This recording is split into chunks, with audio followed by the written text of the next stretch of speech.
আজ পবিত্র শবে বরাতের রাত। এই রাতে যদি কোনো মহিলা এই 9টি আমল করতে পারে, আল্লাহ রব্বুল আলামিন তার জীবনের সকল গুনাহগুলো ক্ষমা করে দেবেন ইনশাআল্লাহ। প্রিয় দর্শক, নবীজি সাল্লাল্লাহু আলাইহি ওয়াসাল্লাম যখন মেরাজে গিয়েছেন তখন তিনি জাহান্নাম ঘুরে ঘুরে দেখেছেন। নবীজি সাল্লাল্লাহু আলাইহি ওয়াসাল্লাম দেখেন জাহান্নামের মধ্যে পুরুষের থেকে নারীদের সংখ্যাই বেশি।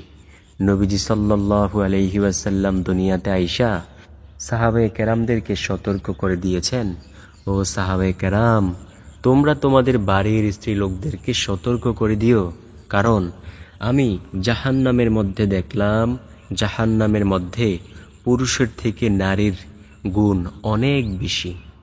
নবীজি সাল্লাল্লাহু আলাইহি ওয়াসাল্লাম বলেন, 1000 নারীর মধ্যে 999 জন নারী জাহান্নামী হয়ে যাবে। তাও নারীর দল আজকের ভিডিও থেকে এই 9টি আমল অবশ্যই শিখে নেন ইনশাআল্লাহ। পরবর্তীতে এই শবে বরাতের রাতে বেশি বেশি আমলগুলো করুন, আল্লাহ রব্বুল আলামিন জীবনের সব গুনাহ ক্ষমা করে দেবেন ইনশাআল্লাহ। দেখেন, আল্লাহর কাছে কোনো জিনিসের অভাব নাই, কোনো জিনিসের কমতি নাই। আল্লাহর কাছে যে যা চায় সে তাই পায়। আপনি যদি মহান মালিকের কাছে সবসময় দুনিয়ার কল্যাণ চান, আল্লাহ আপনাকে দুনিয়ার কল্যাণই দেবে। আবার আপনি যদি আরেকটু বাড়িয়ে বলেন, আল্লাহ আমাকে আখিরাতের কল্যাণও দাও, আল্লাহ আপনাকে আখিরাতের কল্যাণও দিবে। তো যেই ব্যক্তি আল্লাহর কাছে যা চায় আল্লাহ রব্বুল আলামিন ঠিক তাকে তাই দিয়ে দেন। তো চলুন আর কোনো কথা বাড়াইব না, সম্পূর্ণ মূল আলোচনায় প্রবেশ করা যাক। নবীজি সাল্লাল্লাহু আলাইহি ওয়াসাল্লাম বলেন, এই শবে বরাতের রাত এমন একটা দামি রাত, এই রাতে মহান রব্বুল আলামিন তার কোটি কোটি বান্দাবান্দিকে ক্ষমা করতে থাকেন। সুবহানাল্লাহ। শুধু ওই সকল বান্দাবান্দি ব্যতীত যারা জিনার গুনায় লিপ্ত থাকে, কুফরের গুনায় লিপ্ত থাকে, শিরকের গুনায় লিপ্ত থাকে, বেবিচারের গুনায় লিপ্ত থাকে, ওই সকল বান্দাবান্দি ব্যতীত নবীজি সাল্লাল্লাহু আলাইহি ওয়াসাল্লাম বলেন সব বান্দাবান্দিকে আল্লাহ রব্বুল আলামিন ক্ষমা করে দেন। সুবহানাল্লাহ, আল্লাহু আকবার। তো 1 নাম্বার আমল হলো, নবীজি সাল্লাল্লাহু আলাইহি ওয়াসাল্লাম বলেন, তোমরা 2 রাকাত তাহিয়াতুল ওযু সালাত আদায় করো, কারণ এই 2 রাকাত তাহিয়াতুল ওযু সালাত আদায়ের যে কত দাম প্রিয় দর্শক, সেটা আপনি ভেবেও কুল পাইবেন না। চলুন হাদিসের আলোকে একটু আলোচনা করা যাক। নবীজি সাল্লাল্লাহু আলাইহি ওয়াসাল্লাম জান্নাতে গেলেন, অর্থাৎ জান্নাত ভ্রমণ করলেন। যখন মেরাজে গিয়েছেন তখন তিনি দেখলেন জান্নাতের মধ্যে যেন কার যেন পায়ে হাঁটার আওয়াজ পাওয়া যায়। নবীজি সাল্লাল্লাহু আলাইহি ওয়াসাল্লাম সাথে সাথে জিব্রাইল আলাইহিস সালামকে জিজ্ঞেস করলেন, ও জিব্রাইল, এটা কে ঠক ঠক করে হাঁটে? তখন জিব্রাইল আলাইহিস সালাম বলেন, ও নবী, এটা হলো আপনার আদরের সাহাবী বেলাল রাদিয়াল্লাহু তাআলা আনহু। নবীজি সাল্লাল্লাহু আলাইহি ওয়াসাল্লাম বড় আশ্চর্য হয়ে গেলেন। কি বেলাল? বেলাল কি এমন আমল করেছে যে আমলের কারণে আল্লাহ রব্বুল আলামিন বেলালকে এমন মর্যাদা দান করেছেন? তখন নবীজি সাল্লাল্লাহু আলাইহি ওয়াসাল্লাম দুনিয়ার জমিনে আসলেন। দুনিয়ার জমিনে আইসা নবীজি সাল্লাল্লাহু আলাইহি ওয়াসাল্লাম বেলাল রাদিয়াল্লাহু তাআলা আনহুকে জিজ্ঞেস করলেন, ও বেলাল, কি এমন আমল করো যে আমলের কারণে রব্বুল আলামিন তোমাকে এমন মর্যাদা, এমন শান মান দিয়েছেন? বেলাল রাদিয়াল্লাহু তাআলা আনহু বলেন, ও নবী, আমার এমন কোনো আমল নেই, তবে একটি আমল আমি করি। যখনই আমি ওযু করে মসজিদে যাই সাথে সাথেই 2 রাকাত তাহিয়াতুল ওযু সালাত আদায় করি। নবীজি সাল্লাল্লাহু আলাইহি ওয়াসাল্লাম বলেন, ও বেলাল, আল্লাহ রব্বুল আলামিন এই 2 রাকাত তাহিয়াতুল ওযু সালাত আদায়ের বিনিময়ে তোমাকে এমন মর্যাদা দিয়েছেন। সুবহানাল্লাহ। তো প্রিয় মা বোনেরা, ভাই বাবারা, পুরুষরা যখন মসজিদে যাবেন তখন 2 রাকাত ওযু করে 2 রাকাত তাহিয়াতুল ওযু সালাত আদায় করবেন। নারীরা যখন ঘরের মধ্যে প্রবেশ করবেন নামাজের জন্য, সাথে সাথে গিয়ে নামাজের মসলা দাঁড়াইয়া সর্বপ্রথম 2 রাকাত তাহিয়াতুল ওযু সালাত আদায় করবেন এই শবে বরাতের রাতে ইনশাআল্লাহ। আল্লাহ যদি চায় আপনাকে এমন মর্যাদা দিয়েও দিতে পারে, কারণ কোন দিনের আমল আল্লাহ তাআলা কবুল করে নেয় এটা কেউই বলতে পারে না প্রিয় দর্শক। দ্বিতীয় নাম্বার যেই আমলের কথা বলবো সে আমলটি হলো নবীজি সাল্লাল্লাহু আলাইহি ওয়াসাল্লামের প্রিয় সাহাবী আব্দুল্লাহ ইবনে ওমর রাদিয়াল্লাহু তাআলা আনহু বলেন, আমি নবীজি সাল্লাল্লাহু আলাইহি ওয়াসাল্লামের সাথেই নামাজ আদায় করেছিলাম। আলহামদুলিল্লাহি হামদান কাসীরা ওয়া সুবহানাল্লাহি বুকরাতা ওয়া আসীলা। নবীজি সাল্লাল্লাহু আলাইহি ওয়াসাল্লাম নামাজ শেষ করলেন। নামাজ শেষ করার পর নবীজি সাল্লাল্লাহু আলাইহি ওয়াসাল্লাম ওই ব্যক্তিকে জিজ্ঞেস করলেন, এই বাক্যগুলো কে বলেছে? ওই ব্যক্তি ভয়ে ভয়ে বলল, ইয়া রাসূলুল্লাহ সাল্লাল্লাহু আলাইহি ওয়াসাল্লাম, এই বাক্যগুলো আমি বলেছি। নবীজি সাল্লাল্লাহু আলাইহি ওয়াসাল্লাম বলেন, আমি যা দেখি তুমি তা দেখো না। রব্বুল আলামিন আকাশের সব দরজাগুলো এই বাক্যগুলো বলার কারণেই সব দরজাগুলো খুলে দিয়েছেন। সুবহানাল্লাহ। এখন তুমি যেই দোয়াই করবে রব্বুল আলামিন সেই দোয়াখানা কবুল করবেন। তাই প্রিয় দর্শক, আমরা এই দোয়াটি অবশ্যই বেশি বেশি পরিমাণে পাঠ করার মতো চেষ্টা করব ইনশাআল্লাহ। তৃতীয় নাম্বার যে আমলের কথা বলবো সে আমলটি হলো বেশি বেশি ইস্তিগফার করা। ইস্তিগফার শব্দের অর্থ ক্ষমা প্রার্থনা করা। আপনি যদি আল্লাহর কাছে বেশি বেশি পরিমাণে ক্ষমা প্রার্থনা করেন, ইনশাআল্লাহ তাআলা আল্লাহ রাব্বুল আলামিন আপনার জীবনের সকল গুনাহ খাতাগুলো ক্ষমা করে দেবেন ইনশাআল্লাহ। নবীজি সাল্লাল্লাহু আলাইহি ওয়াসাল্লাম বলেন, ও দুনিয়ার মানুষ শোনো, আমি নবী দৈনিক 70 বারের অধিক তাওবা ইস্তিগফার করি। একটা বার একটু বালিশে মাথা রাইখে একটু চিন্তা কইরেন তো, যেই নবীর কোনো গুনাহ নাই, যেই নবী একেবারে নিষ্পাপ বেগুনা মাসুম, সেই নবী যদি দৈনিক 70 বারের অধিক তাওবা ইস্তিগফার করতে পারে, তাহলে আমাদের তো কোনো গুনাহের শেষই নেই। যেদিকেই তাকাই সেদিকেই দেখি শুধু গুনাহ আর গুনাহ। তো এমন গুনাহ থাকা সত্ত্বেও আমরা কয়বার দৈনিক ইস্তিগফার করি? অথচ নবীজি একেবারে নিষ্পাপ বেগুনা মাসুম, সেই নবী দৈনিক 70 বারের অধিক তাওবা ইস্তিগফার করে। সুবহানাল্লাহ, আল্লাহু আকবার। প্রিয় দর্শক, বেশি বেশি পরিমাণে ইস্তিগফার করব। এখন আপনারা প্রশ্ন করতে পারেন যে ভাইয়া, কোন ইস্তিগফারটি বেশি বেশি বলবো? আপনি চাইলে যে কোনো ইস্তিগফার বলতে পারেন, তবে আমি আপনাদেরকে 3টে ইস্তিগফারের কথা বলি। 1 নাম্বার হলো আস্তাগফিরুল্লাহ, আস্তাগফিরুল্লাহ, আস্তাগফিরুল্লাহ। দ্বিতীয় নাম্বার যেই ইস্তিগফার সেটা হলো রব্বিগফিরলি ওয়া আতুবু আলাইয়া ইন্নাকা আনতাত তাওয়াবুর রহিম।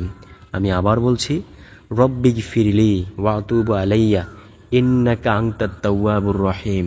তৃতীয় নাম্বার যেই ইস্তিগফারের কথা বলবো সেই ইস্তিগফারটি হলো আল্লাহুম্মা আনতা রব্বি লা ইলাহা ইল্লা আনতা খলাকতানি ওয়া আনা আবদুকা ওয়া আনা আলা আহদিকা ওয়া ওয়াদিকা মাসতাতাতু আউযু বিকা মিন শাররি মা সানাতু আবউ লাকা বিনি'মাতিকা আলাইয়া ওয়া আবউ লাকা বিযামবি ফাগফিরলি ফাইন্নাহু লা ইয়াগফিরুয যুনুবা ইল্লা আনতা। এটা হলো সাইয়্যিদুল ইস্তিগফার। এই সাইয়্যিদুল ইস্তিগফার অনেক মা বোনেরাই পারেন। আপনি জানেন এটা সম্পর্কে নবীজি সাল্লাল্লাহু আলাইহি ওয়াসাল্লাম কি বলেছেন? নবীজি সাল্লাল্লাহু আলাইহি ওয়াসাল্লাম বলেন, মানুষ মৃত্যুবরণ করে 2 সময়ে। কোনো ব্যক্তি যদি সকালে একবার সাইয়্যিদুল ইস্তিগফার পাঠ করে, সে যদি সন্ধ্যা হওয়ার আগেই মারা যায় তবে সে জান্নাতি হবে। আবার কোনো ব্যক্তি যদি সন্ধ্যাবেলা একবার সাইয়্যিদুল ইস্তিগফার পাঠ করে, সে যদি সকাল হওয়ার আগেই মারা যায় তবে সেও জান্নাতি হবে। সুবহানাল্লাহ, আল্লাহু আকবার। প্রিয় দর্শক, তাই আমরা অবশ্যই বেশি বেশি পরিমাণে ইস্তিগফারের আমল করার চেষ্টা করব। চতুর্থ নাম্বার যে আমল হলো সে আমল হলো নবীজির প্রতি দরুদ পাঠ করা। দেখেন, নবীজি সাল্লাল্লাহু আলাইহি ওয়াসাল্লামের এত মায়া ছিল, যখন তায়েফবাসীরা নবীজির শরীর থেকে রক্ত মুবারক ঝরাইল পাথর নিক্ষেপ করিয়া, জিব্রাইল আলাইহিস সালামকে আল্লাহ তাআলা ডাইকা বলেন, ও জিব্রাইল, আমার বন্ধুকে গিয়ে বলো, যদি আমার বন্ধু হুকুম দেয় আমি আল্লাহ সমস্ত তায়েফের জমিনটাকে উল্টে দেব। জিব্রাইল আলাইহিস সালাম তখন নবীজির কাছে আইসা বলল, ও নবী, আল্লাহ রব্বুল আলামিন বলেছেন, আপনি যদি হুকুম দেন তাহলে আল্লাহ তাআলা এই তায়েফের জমিনটাকে উল্টে দেবেন। নবীজি সাল্লাল্লাহু আলাইহি ওয়াসাল্লাম কি বলেছেন জানেন? নবীজি সাল্লাল্লাহু আলাইহি ওয়াসাল্লাম বলেন, ও জিব্রাইল, আমি তোমাকে হুকুম দেব যে তায়েফের জমিনটাকে উল্টে দিতে। জিব্রাইল, এগুলো তো আমার মায়ার উম্মত, এই উম্মতেরা আজকে না চিনার কারণে আমি নবীকে পাথর মাইরে আমার শরীর থেকে রক্ত জড়াইছে। অন্য একদিন তো আবার এই সময় তো আবার আসতেও পারে যেই সময় তারা আমাকে চিনবে। সুবহানাল্লাহ, কেমন মায়ার নবী, কেমন দয়ার নবী আমরা পেয়েছি, যেই নবী জান্নাতে যাওয়ার আগ পর্যন্ত কোনো নবী রাসূলদের উম্মত, নবী রাসূলরা জান্নাতে প্রবেশ করতে পারবে না। এমন দামি নবী আমরা পেয়েছি। তাই আমরা বেশি বেশি নবীর প্রতি দরুদ পাঠ করব। কি দরুদ পাঠ করব? আমি আপনাদেরকে দুইটা দরুদের কথা বলবো। একটা হলো সাল্লাল্লাহু আলাইহি ওয়াসাল্লাম, একবার যদি পড়তে পারেন আল্লাহ আপনার আমলনামা থেকে 10টা গুনাহকে সরিয়ে দেবেন, আপনাকে 10টা রহমত দান করবেন, আল্লাহর আদালতে আপনার মর্যাদা বাইরা যাইবে 10 ধাপ। সুবহানাল্লাহ। দ্বিতীয় আরেকটা দরুদের কথা বলবো, ওই দরুদটাও অনেক বেশি দামি। সেই দরুদটা হলো নবীজি সাল্লাল্লাহু আলাইহি ওয়াসাল্লাম বলেন, উম্মত যদি একবার পাঠ করতে পারো, আল্লাহ তাআলার 70 জন রহমতের ফেরেশতা 1000 দিন পর্যন্ত অনবরত শুধু তোমাদের আমলনামায় নেকি লিখতেই থাকবে। সুবহানাল্লাহ। এতটাই দামি একটি দরুদ হলো জাযাল্লাহু আন্না মুহাম্মাদান মা হুয়া আহলুহু। কোনো ব্যক্তি যদি একবার পাঠ করে, আল্লাহ তাআলার 70 জন রহমতের ফেরেশতা 1000 দিন পর্যন্ত অনবরত শুধু নেকি লিখতেই থাকবে। সুবহানাল্লাহ, আল্লাহু আকবার। তাই প্রিয় দর্শক, এই শবে বরাতের রাতে বেশি বেশি পরিমাণে দরুদ পাঠ করার চেষ্টা করব। পঞ্চম নাম্বারে যে আমলের কথা বলবো তা হলো এই বাক্যটুকু বেশি বেশি বলা, সুবহানাল্লাহি ওয়া বিহামদিহি। নবীজি সাল্লাল্লাহু আলাইহি ওয়াসাল্লাম সাহাবে কেরামদেরকে বললেন, আমি কি তোমাদেরকে এমন একটি আমলের কথা বলবো যে আমল করলে রব্বুল আলামিন অনেক বেশি খুশি হয়ে যান? আর যে আমল যদি তোমরা দৈনিক 100 বার করতে পারো, আল্লাহ রব্বুল আলামিন তোমাদের আমলের দাম হাশরের মাঠে সবচেয়ে বেশি করবে। সাহাবে কেরাম তো ছিল আমলের জন্য পাগল পারা। সাহাবে কেরাম বলল, হ্যাঁ ইয়া রাসূলুল্লাহ সাল্লাল্লাহু আলাইহি ওয়াসাল্লাম, বলুন কোন সে আমল? তখন নবীজি সাল্লাল্লাহু আলাইহি ওয়াসাল্লাম বলেন, যে ব্যক্তি সুবহানাল্লাহি ওয়া বিহামদিহি 100 বার পাঠ করবে, তার আমলের দাম হাশরের মাঠে সবচেয়ে বেশি হবে। সাহাবীরা প্রশ্ন করল, ইয়া রাসূলুল্লাহ সাল্লাল্লাহু আলাইহি ওয়াসাল্লাম, অন্য কারো আমলের দাম কি এর চেয়ে বেশি হবে না? তখন নবীজি সাল্লাল্লাহু আলাইহি ওয়াসাল্লাম বলেন, হ্যাঁ, ওই ব্যক্তির আমলের দামই এর চেয়ে বেশি হবে যে ব্যক্তি সুবহানাল্লাহি ওয়া বিহামদিহি 100 বার থেকেও বেশি পরিমাণে পাঠ করবে। আল্লাহু আকবার। তাই আমরা প্রত্যহ কমপক্ষে 100 বার বলবো সুবহানাল্লাহি ওয়া বিহামদিহি। যদি না পারি, যদি এর বেশি পারি, 100 বার থেকেও বেশি পরিমাণে বলবো ইনশাআল্লাহ। নবীজি আরো বলেন, কোনো ব্যক্তি যদি সুবহানাল্লাহি ওয়া বিহামদিহি 100 বার দৈনিক পাঠ করে, তার আমলের দাম হাশরের মাঠে তো সবচেয়ে বেশি হবেই, আবার আল্লাহ রাব্বুল আলামিন তার গুনাহগুলো ক্ষমা করে দেবেন, যদিও সেই গুনাহের পরিমাণ সমুদ্রের ফেনারাশির সমতুল্য হয়ে থাকে। সুবহানাল্লাহ, আল্লাহু আকবার। ষষ্ঠ নাম্বার যে আমলের কথা বলবো তা হলো বেশি বেশি পরিমাণে সূরাতুল ইখলাস পাঠ করবেন।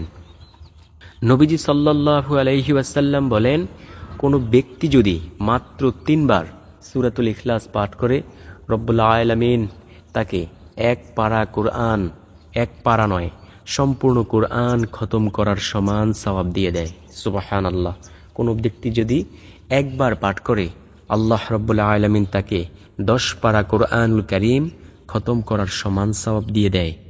কোনো ব্যক্তি যদি 2 বার পাঠ করে, আল্লাহ রব্বুল আলামিন তাকে 20 পারা কোরআনুল কারীম খতম করার সমান সওয়াব দিয়ে দেয়। কোনো ব্যক্তি যদি 3 বার পাঠ করে, আল্লাহ রব্বুল আলামিন তাকে সম্পূর্ণ কোরআন খতম করার সমান সওয়াব দিয়ে দেয়। এতটাই দামি একটি আমল হলো সূরাতুল ইখলাস। নবীজির দরবারে আইসা এক ব্যক্তি বলল, ইয়া রাসূলুল্লাহ সাল্লাল্লাহু আলাইহি ওয়াসাল্লাম, আমি সূরাতুল ইখলাসকে অনেক বেশি ভালোবাসি।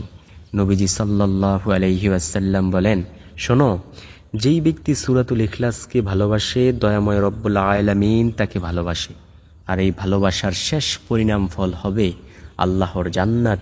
সুবহানাল্লাহ, আল্লাহু আকবার।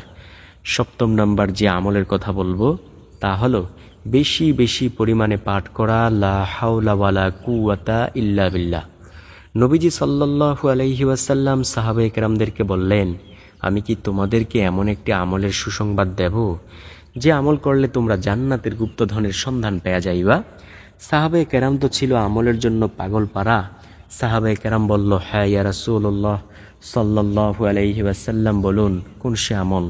তখন নবীজি সাল্লাল্লাহু আলাইহি ওয়াসাল্লাম বলেন, যে ব্যক্তি বলবে সুবহানাল্লাহি ওয়া বিহামদিহি সুবহানাল্লাহিল আযীম, যে ব্যক্তি বলবে লা হাওলা ওয়ালা কুওয়াতা ইল্লা বিল্লাহ, এই লা হাওলা ওয়ালা কুওয়াতা ইল্লা বিল্লাহ যে ব্যক্তি বলবে, তার আমলের দাম হাসরের মাঠে তো বেশি হবেই, আবার তাকে আল্লাহ রাব্বুল আলামিন জান্নাতের গুপ্তধন সন্ধান দিয়ে দেবেন। সুবহানাল্লাহ। প্রিয় দর্শক, এবার আপনাদের কাছে একটা প্রশ্ন, যে ব্যক্তি জান্নাতের গুপ্তধনের সন্ধান পেয়ে যাইবে সে ব্যক্তি কি জান্নাত পাইবে না? অবশ্যই পাইবে ইনশাআল্লাহ। 8 নম্বর আমল হলো বেশি বেশি বলা সুবহানাল্লাহিল আযীমি ওয়া বিহামদিহি। নবীজি সাল্লাল্লাহু আলাইহি ওয়াসাল্লাম বলেন, এই পৃথিবীতে যত কিছুর উপর সূর্য উদিত হয় সব কিছুর চাইতে দামি হলো সুবহানাল্লাহিল আযীমি ওয়া বিহামদিহি। আর এই বাক্যগুলো আল্লাহর কাছে অধিক প্রিয়। প্রিয় দর্শক, যেহেতু আপনি চান নবীজির কাছে প্রিয় হতে, আল্লাহর কাছে প্রিয় হতে, কারণ আল্লাহর কাছে যে প্রিয় সে দুনিয়ার মানুষের কাছেও প্রিয়। আমরা চাই আল্লাহর কাছে প্রিয় হতে, তাই আমরা এই আমলগুলো বেশি বেশি পরিমাণে করার মতো চেষ্টা করব ইনশাআল্লাহ। 9 নাম্বার যে আমলের কথা বলবো সে আমল হলো বেশি বেশি বলা লা ইলাহা ইল্লাল্লাহ। নবীজি সাল্লাল্লাহু আলাইহি ওয়াসাল্লাম বলেন, কোনো ব্যক্তি যদি ইখলাসের সাথে লা ইলাহা ইল্লাল্লাহ বলে, তার জন্য আকাশের সব দরজাগুলো আল্লাহ তাআলা খুলে দেন। সুবহানাল্লাহ, আল্লাহু আকবার। তখন সে যেই দোয়াই করে না কেন আল্লাহ সেই দোয়াই কবুল করবেন।